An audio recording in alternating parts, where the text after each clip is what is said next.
Finances et du Budget a jugé nécessaire de publier un communiqué de presse pour corriger certaines interprétations inexactes.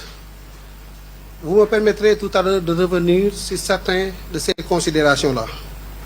Mais en attendant, je voudrais apporter quelques précisions sur le Financial Times, qui est un journal de référence, mais qui n'est pas infaillible. Sa crédibilité est réelle, construite sur une forte réputation dans la presse économique et financière et sur un code éditorial éprouvé.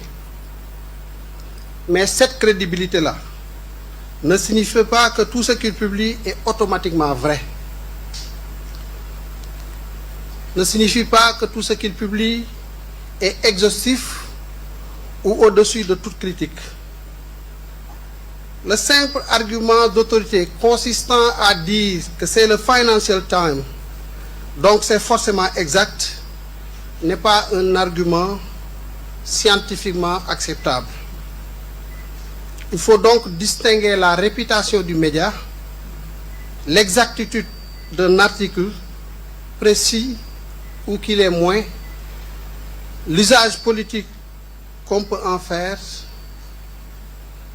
à travers des commentaires orientés. Un grand média peut publier une information solide, partielle, discutable dans son cadrage, ou même erronée sur certains points. Le Financial Times lui-même publie des corrections, ce qui montre qu'il peut, comme toute institution médiatique, se tromper. L'erreur reconnue de 2015 sur la Banque centrale européenne ou les clarifications après des contentieux financiers illustrent cette réalité.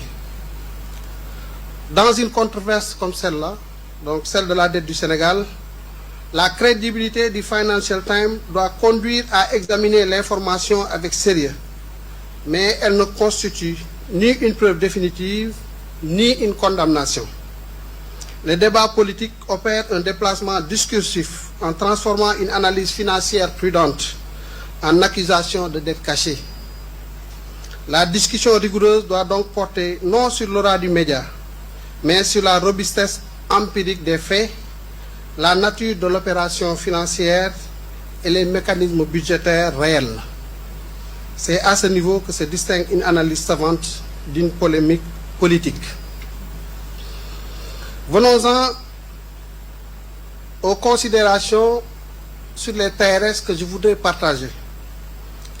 Premièrement, il est important de rappeler que le recours à ces opérations de TRS reflète la volonté de la République du Sénégal de contribuer à l'approfondissement du marché régional à travers la participation d'investisseurs internationaux étrangers dans ces émissions.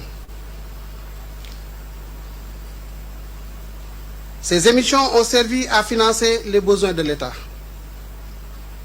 Certains disent éviter un défaut, mais tout paiement au titre du service de la dette revient par définition à éviter un défaut de paiement potentiel. C'est le cas pour tout emprunteur, quelle que soit sa qualité, quelle que soit sa signature. Les opérations de TRS réalisées s'inscrivent ainsi en parfaite cohérence avec ces objectifs, en répondant à des contraintes propres à ces investisseurs.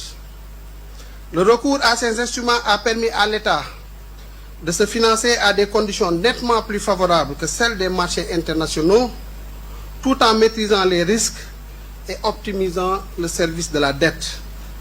En effet, le Sénégal avait choisi de se financer sur les marchés des eurobonds.